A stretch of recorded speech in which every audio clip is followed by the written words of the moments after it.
Assalamualaikum warahmatullahi wabarakatuh. Salam sejahtera dan salam sehat untuk kita semua. Alhamdulillah, hari ini kita akan melanjutkan perkuliahan kita mata kuliah perencanaan hutan tentang praksis perencanaan hutan berbasis ekosistem.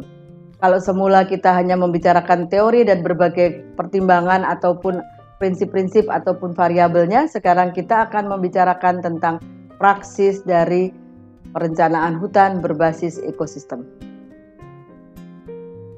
Untuk perkuliahan ini maupun perkuliahan yang lain hampir sama dan juga sama kecuali pada mata kuliahnya, kita mempunyai harapan bahwa dengan berkuliah atau mahasiswa kuliah dan kemudian lulus dari Unila akan mampu berkomunikasi secara santun dengan sesama maupun dengan seniornya termasuk dosen-dosennya dan juga kelompok maupun secara dengan individu-individu yang lain.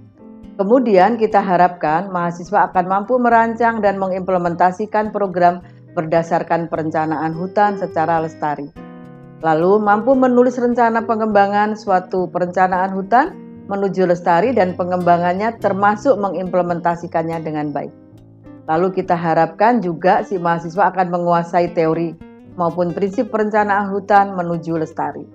Lalu diharapkan yang bersangkutan akan mampu merencanakan pengembangan atas perencanaan yang mereka pahami tadi untuk berbagai wilayah hutan di mana mereka nanti berkegiatan atau berkarya atau bekerja, dan tentu saja kita harapkan dia akan melakukan kegiatannya untuk menuju hutan lestari. Lalu kita harapkan mahasiswa itu akhirnya mampu untuk menganalisis perencanaan hutan berbasis ekosistem secara efektif sesuai dengan kondisi yang ada di lapangan. Adapun untuk praksis dalam perencanaan berbasis ekosistem ini, kita punya 5 pedoman umum yang semula pada kuliah yang lalu kita punya banyak ya, beberapa 12 dari pedoman yang kita hendaknya pertimbangkan, tapi untuk praksis paling tidak kita harapkan ada 5 dari 12 tersebut. Jadi yang pertama adalah harus mempertimbangkan tentang sistem das dari bentang alam tersebut. Jadi misalnya kalian akan mengelola suatu hutan, perhatikan das yang di situ, das mana. Kemudian apakah mungkin kita menggunakan subdas atau das tersebut sebagai satuan ekosistem? Jika tidak, harus bagaimana terhadap das tersebut. Karena ini penting karena memang kita harus berbasis ekosistem das di mana pengairan dan hidrologi das akan berpengaruh pada pertumbuhan hutan. Lalu yang berikutnya lagi harus serasi antar kepentingan ekonomi, sosial maupun ekologi dari perencanaan tersebut. Artinya setelah kita pastikan mana hulu mana hilir dari wilayah yang akan kita buat rencana berbasis ekosistem tadi, berbasis das, juga pertimbangkan kira-kira variabel ekonomi, ekologi dan sosial apa saja yang harus kita pertimbangkan dalam pengelolaan tersebut. Misalnya kita melakukan das itu untuk tadi Kapuas ya, misalnya di Kalimantan, tentu akan beda ketika kita melakukan perencanaan ekosistem dengan dasnya itu Benain Noelmina. Ayo mana itu? NTT ya. Jadi ada suatu das yang cukup luas juga, tapi karakteristiknya sangat berbeda dengan yang Kapuas tadi.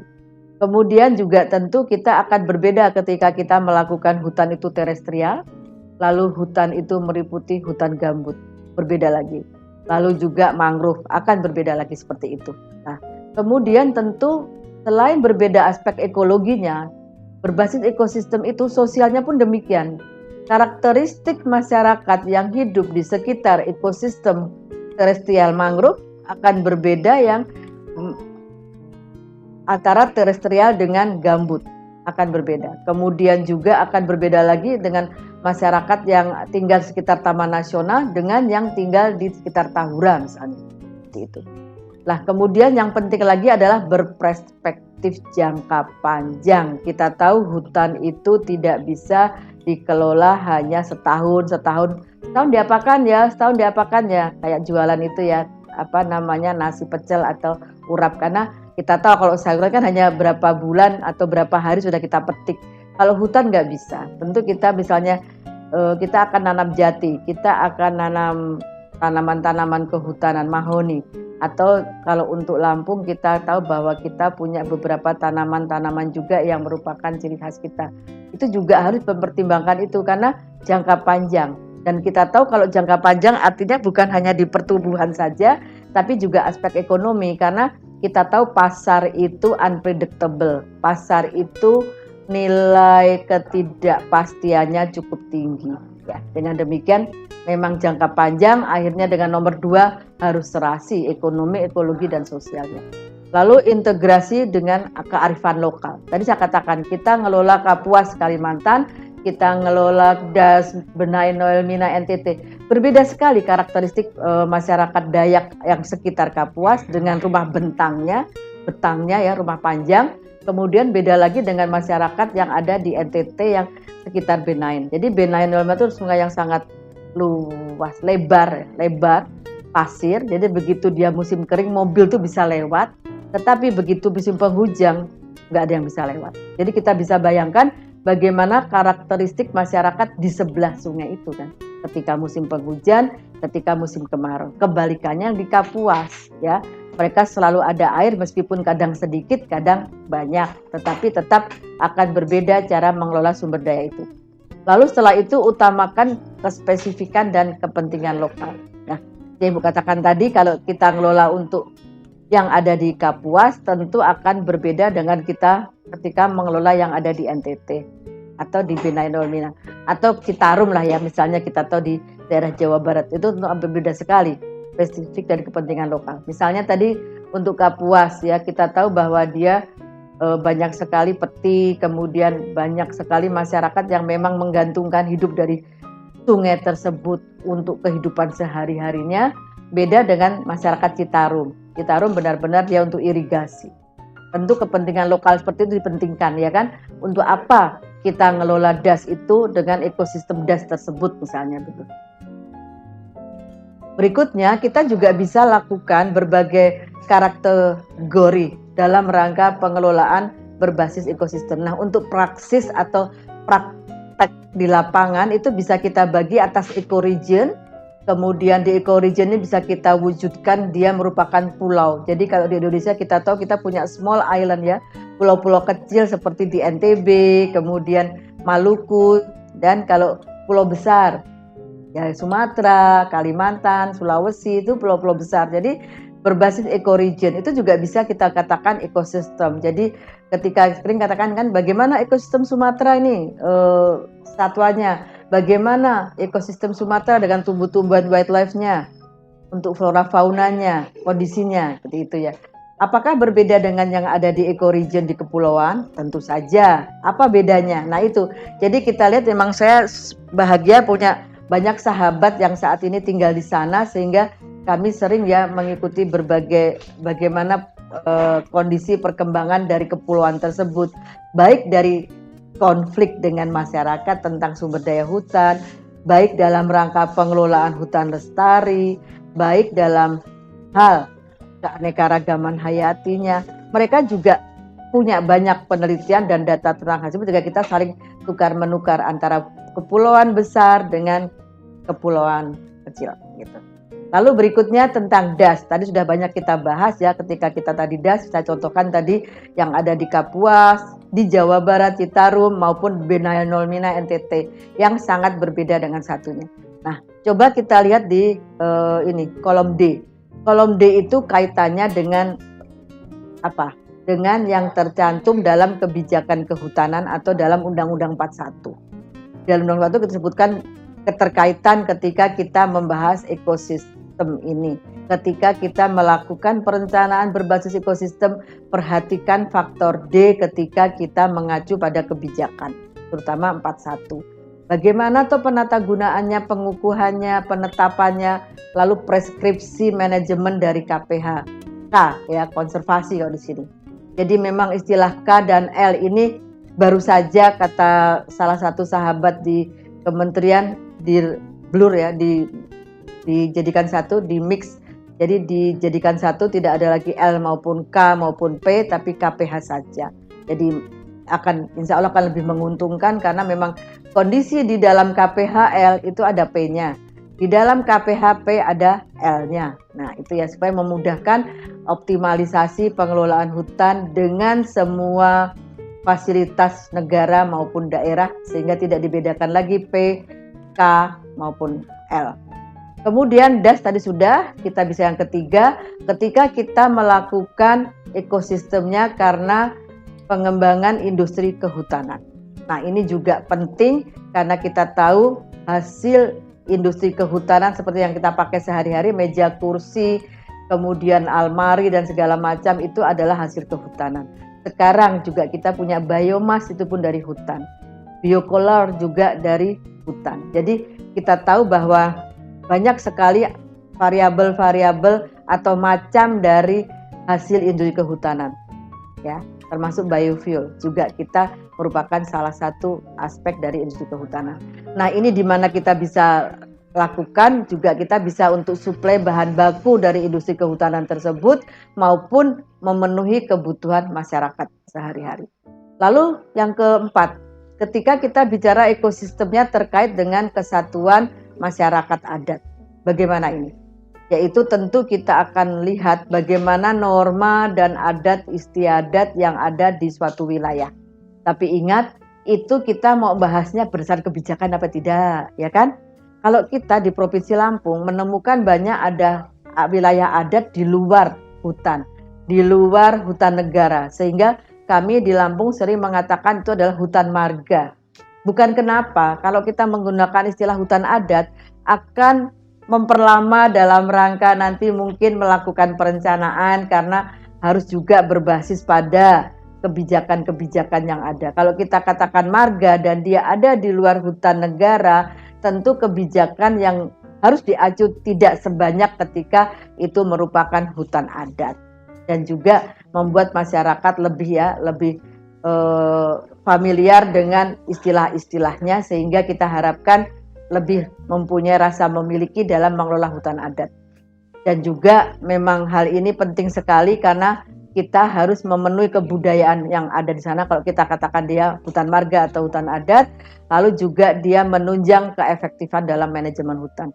Jadi misalnya adatnya itu untuk berburu binatang, ya jangan dipakai. Jadi kalau kita gunakan peraturan adat dalam rangka mendukung kelestarian hutan, kita akan adopt dalam nanti perencanaan ini misalnya begitu. Walaupun kita tahu bahwa salah satu juga ya apabila perburuan itu dilakukan sesuai dengan kapasitas daya dukung dari wilayah itu tidak apa karena tidak akan merusak.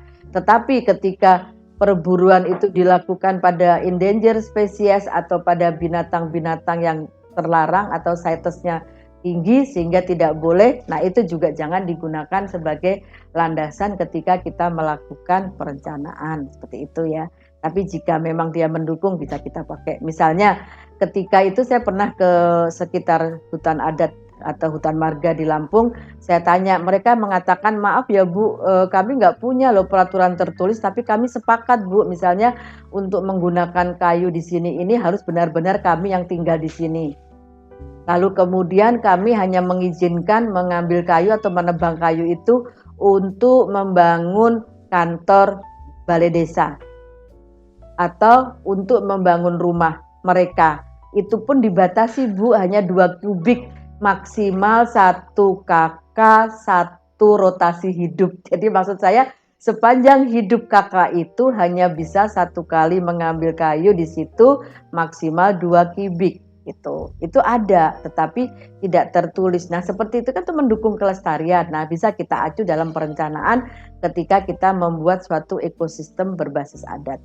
Lalu bagaimana administrasi pemerintahan? Nah ini mungkin yang untuk kabupaten dan kota ini bukan langsung ansih karena kita tahu ya sejak Undang-Undang 23 tahun 2014 tentang otoriti kewenangan hutan itu ada di provinsi.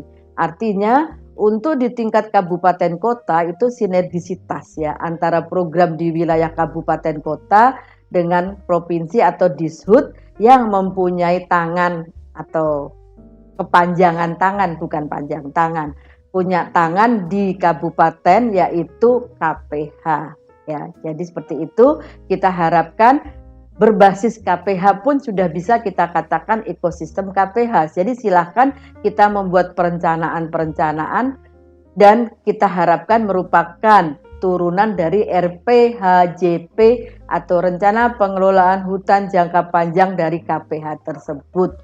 Jika diperlukan ada hal baru, kita harus diskusi dengan KPH-nya untuk ada revisi KPHJP. Karena jika ada program di suatu KPH tidak merupakan turunan atau isi dari RPHJP, tentu tidak akan diakui dan tidak ada dukungan dana dari Jakarta atau dari pemerintah pusat.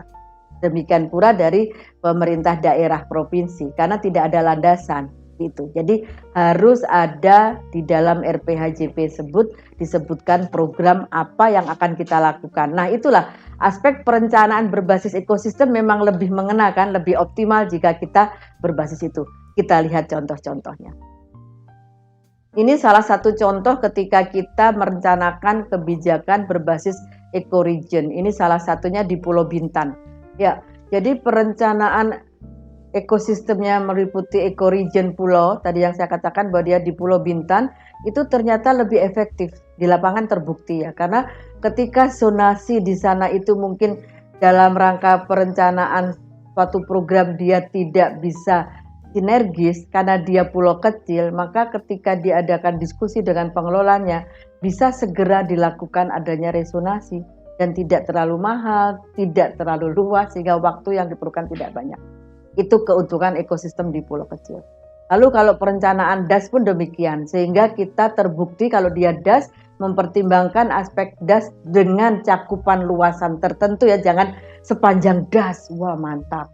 Nggak akan itu, nggak bisa kalau sepanjang DAS. Jadi DAS itu juga ada cakupan luas, kita ada sepakati dulu ekosistem di daerah mana DAS-nya, kemudian kita akan melakukan perencanaan, dibuktikan bahwa hal ini efektif karena bisa mempertahankan fungsi hidrologis. Ini salah satu contohnya di Cisadane Hulu. Ya, seperti ini Cisadane dia ada skenario, ada 6 dan ternyata berhasil bahwa aplikasi segala macam itu bisa mempertahankan adanya hidrologis yang tetap baik. Lalu contoh yang lain industri kita contohkan di Kalimantan karena memang banyak sekali HPH dan berhasil. Contoh ini di Kalimantan Barat. Lalu kemudian juga ada di daerah Kampar, itu juga terkenal adatnya dan juga ternyata berhasil dibuktikan dengan baik tentang ekosistem ini.